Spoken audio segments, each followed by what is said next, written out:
Well, this is lovely. A new study challenges the elusive Planet X or Planet 9 Nibiru theory. This is by Sputnik News' Andrew DeGallen on Embedded Reality.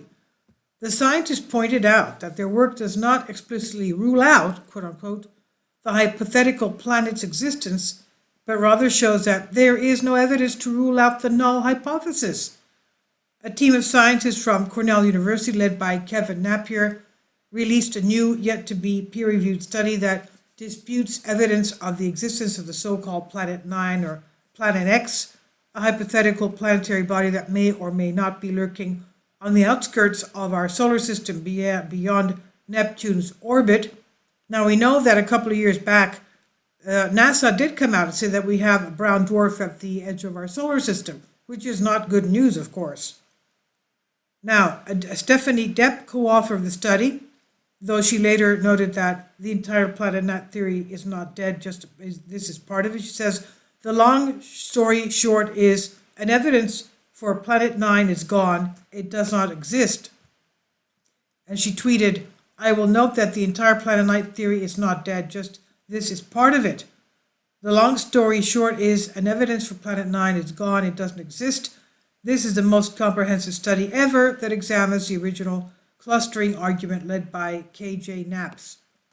Kindly support my Patreon account since YouTube has again demonetized my YouTube channel.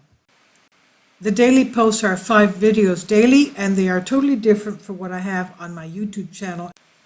Thank you so much for your support and that you find all my content so interesting. You'll find the Patreon account details in the description box below.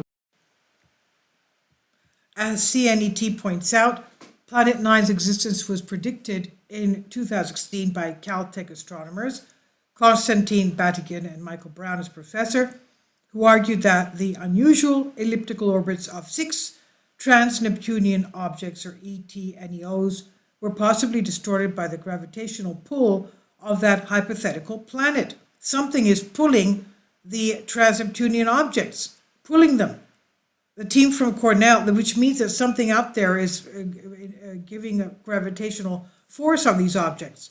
The team from Cornell, however, pointed at an apparent selection bias in Batygin and Brown's study as the detection of ETNOs, the trans-Neptunian objects, elliptical orbits, which can only be achieved when they are orbiting close to the sun, requires adjusting telescopes to see a certain part of the sky as a certain part of the year at a certain time of the day.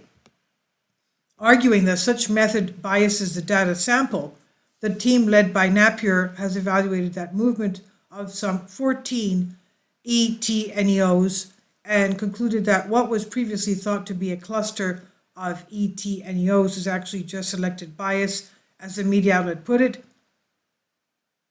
The researchers noted, it's important to note that our work does not explicitly rule out Planet 9 or Planet X. Instead, we have shown that given the current set of ET-NEOs from well-characterized surveys, there is no evidence to rule out the null hypothesis. Please leave your comments and thank you for your support. Now, coming up, you'll see that this is a planet next to our sun that one of the SLU astronomers and a very, of course, professional photographer took. And he believes that there's something out there that could be not supposed to be there. Not supposed to be there. Anyway, you tell me what you think. Thank you for your support, and I look forward to your comments.